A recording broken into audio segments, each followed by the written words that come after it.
Welcome to Left Brain Thinking, where creative investment ideas meet logical analysis. That's the hallmark of left brain investment research, where the analysts are looking for growth companies with the potential to double in 2 to 3 years and high-yield bonds with the potential for dramatic price appreciation. You can learn more about the work that they do at leftbrainir.com and on Twitter at leftbrainir. Today, we're talking with Freddy Garcia, Vice President of Investments for Left Brain Wealth Management, about growth stocks in a value sector, financial companies that have benefited from the pandemic and that have the potential to keep going once it's over. Freddy Garcia, great to have you back on Left Brain Thinking. Well, Chuck, thank you for having me again. I always appreciate coming on your show.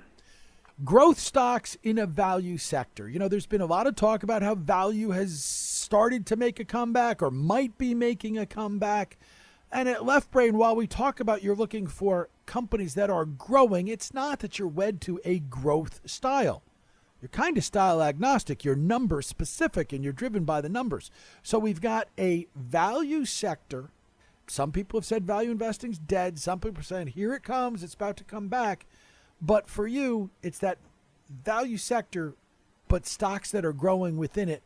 So why financials now, and why the right financials are not value and not growth? They're left brain ideas. Well, Chuck, again, as I mentioned before, as an advisor, I get to hear from clients directly, and one of the things I always get is the things they hear on the news. And at Left Brain, we always have the philosophy is we never invest based on headlines.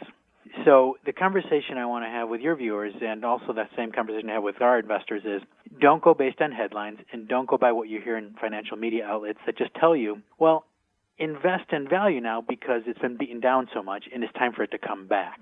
That's not a good enough reason. So when you hear somebody say, all right, look at the banking stocks, because the banking stocks, you know, they had a nice little comeback in the month of November and December, and their price was beaten up so much that, you know, maybe it's a good value.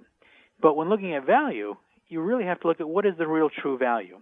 And we see the true value at looking at companies that have the continued growth momentum, that can capitalize on the fact that they did so well and can carry that going forward.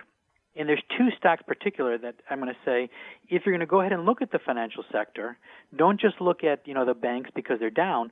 Look at financials that did well in 2020 and should do even better in 2021 because they can carry that momentum going forward. And the two stocks I want to highlight, two companies we like very much, Square and PayPal. So Square, SQ, and PayPal, PYPL. Those are two stocks that we were invested in pretty heavily in 2020, that we feel that momentum will continue into 2021 because, again, my theme has always been like, if you like something during the pandemic and post-election, take a look at it again. If it makes sense prior to that, it should continue to make sense going forward. What we've seen in the pandemic is certain businesses that have really jumped ahead and certain other businesses that have been held back that maybe they'll be coming back at some point. When you're looking at Square and PayPal, you were talking about two companies in a very hot space. So how do you coincide hey, we don't want to do what's in the news. We don't necessarily want to be going after what's hot. We want to go after what's next.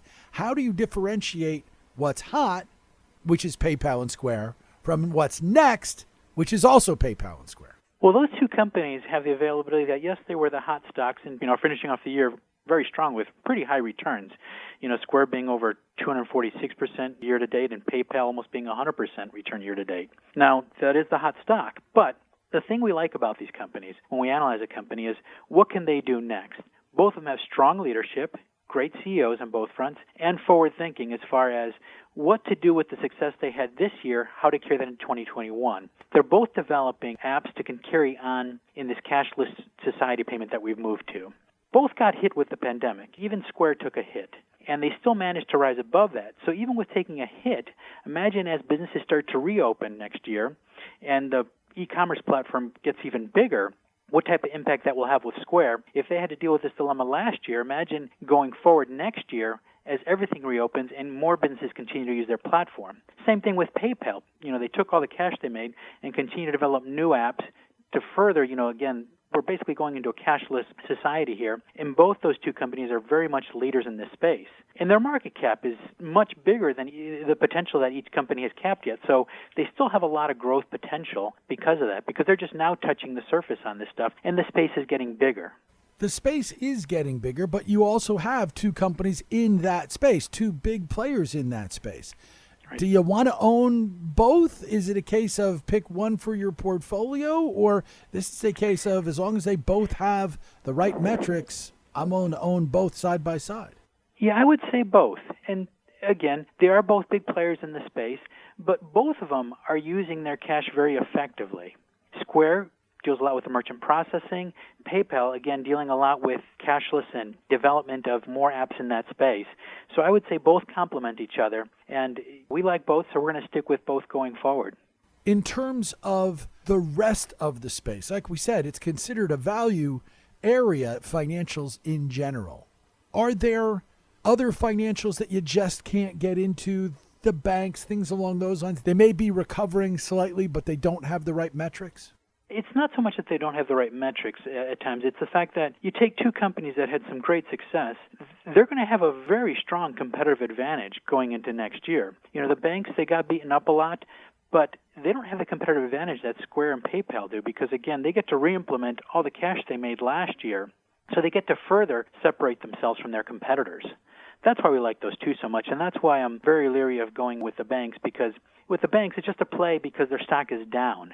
But really nothing has changed for them going into 2021, other than that their stock is down, that maybe they'll come back. That's not a good enough reason for us. We want to see what's the forward thinking that's going to give them a competitive advantage. I know you guys don't put targets on the stocks that you're buying. You're looking to see what's going to happen. But if you had to say, hey, I'm going to be in these stocks have the right thing, I will be in these stocks until when, what would it take to make you change your mind about Square and PayPal? One, if there's a change possibly in the CEOs and leadership, that can change our outlook on the stock because it has a huge factor on what we look at now. Two, if they start deploying their cash in other methods that aren't going back into development to give them that creative advantage. So if we see deployments go elsewhere and something that just doesn't make sense, that can cause us to take a look and say, what, maybe it's time to get out of this area. Freddy, great stuff as always. Thanks so much for taking the time out to join me. Well, Chuck, thanks for having me. Left Brain Thinking is a joint production of Left Brain Investment Research and Money Life with Chuck Jaffe. Our conversations are not personalized investment recommendations, but are designed to engage your brain. Please do your diligence before making any financial transaction. I'm your host, Chuck Jaffe. You can learn more about my weekday podcast at moneylifeshow.com. Thanks to my guest, Freddy Garcia, Vice President of Investments for Left Brain Wealth Management. Learn more about the firm and its services and all the stocks and bonds they research at leftbrainir.com. They're on Twitter at leftbrainir.